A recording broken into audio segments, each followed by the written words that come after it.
And my wife and I have been in this relationship for 22 years. I don't know anybody else who's been in a relationship for 22 years. I don't know anybody else who's lived together for, how many years have we lived together now? About 15, almost 20, like 15, 17 years? No, more than that, actually. More like 18 years, 19. We lived together maybe for like about 2 years into our relationship. So about 20 years we've been actually living together. And we've been married for a while. So, you know, and in the beginning, our relationship was a lot of arguing. Like the way we see other people's relationships are. People argue a lot and then they break up. They argue a lot because, number one, the man is convinced that a relationship, the success of a relationship is based on how much you cater to a woman, and that's not how that goes, actually. Women are crazy. A woman is supposed to cater to her man, not the other way around. Okay? Women are a gift to men by God. A gift means somebody gave you something for your entertainment and your use. God gave women to men for our entertainment and use. Not misuse or abuse, but entertainment and use. And for help. So if you're not playing that role, you're not playing your God-intended role. And I'm a God-fearing and loving man, and we're all a God-fearing and loving family. So we don't go outside of the rules and parameters and laws of God. So, you know, that's just the way it is. A man is supposed to lead the household and the family.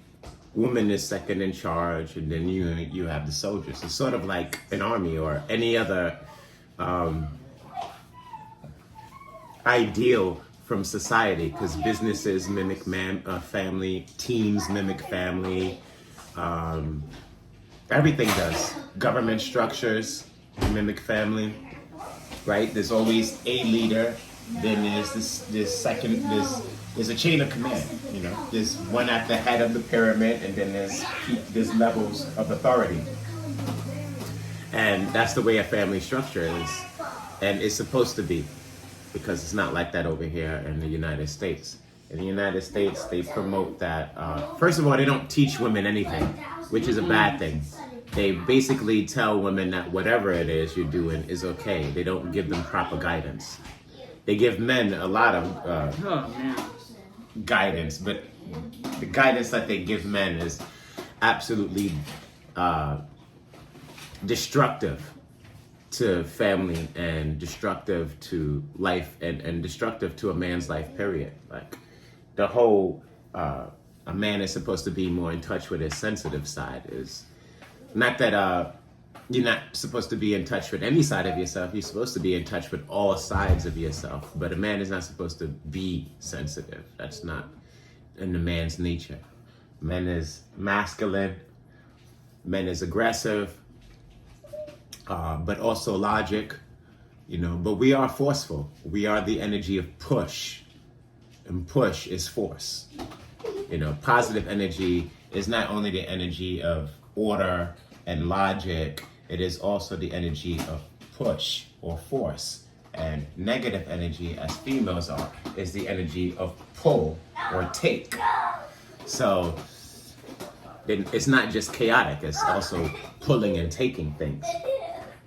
Which is why most women want things from men, because you're takers. Men are givers, you're takers. Yeah. But that has to be controlled, because again, you're the energy of chaos. You can get chaotic with it and destructive. Chaos can be very destructive. There is a place for chaos, because there's always supposed to be opposites operating at the same time. But the positive energy is always supposed to keep the chaotic energy in check. And we're gonna continue talking about this, because this really needs to be fixed, you know, amongst people, period, but amongst our people. though, have been really doing destructive things with inside families. Families in our community are pretty much non-existent.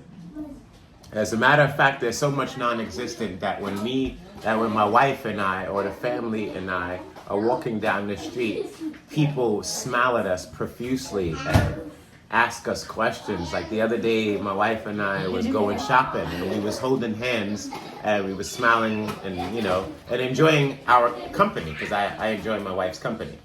And a gentleman asked if we're married, and we showed him our wedding rings. Of course, we're married, and he said, "Newlyweds?" And no, we're not newlyweds. He probably assumed that because we were smiling and we look young and stuff like that. And but no, we're not newlyweds. No. Actually, we've been together for some time now, so We we're not act newlyweds. like we're newlywed stuff. Yeah. All the time. So we have a lot of fun with each other, and I love my wife, she loves me. So, when you see us, we are smiling. We're not, unless I'm not feeling good or something like that, we usually have smiles on our face. Or if I'm in deep thought, because I do that too. I have a lot of deep thought. I don't smile when I'm in deep thought. But yeah, when we're out with the family, everybody, it's like we're celebrities, to be quite honest with you.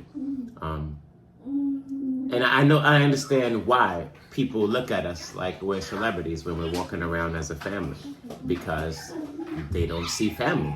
They either see a mother walking around with her children, or a father walking around with his children. They don't see mother and father walking together with the children, or going anywhere with children, and neither do we. I haven't seen any other families either doing it. Maybe we've seen one or two or something like that, but the ratio of seeing mother and father and the children doing some activities together is close to zero. Mm-hmm. And that's a problem. That's an issue. Big issue. The fact that women and men in the United States don't find that an issue is very concerning and disturbing. Very concerning and disturbing. Very concerning and disturbing. Very. Matter of fact, it is gargantuanly disturbing and concerning. Go look up that word, gargantuan. I like using that word. So, and that's a problem that really needs to be solved and fixed. And we need result. We need good result. We need to bring the families back together.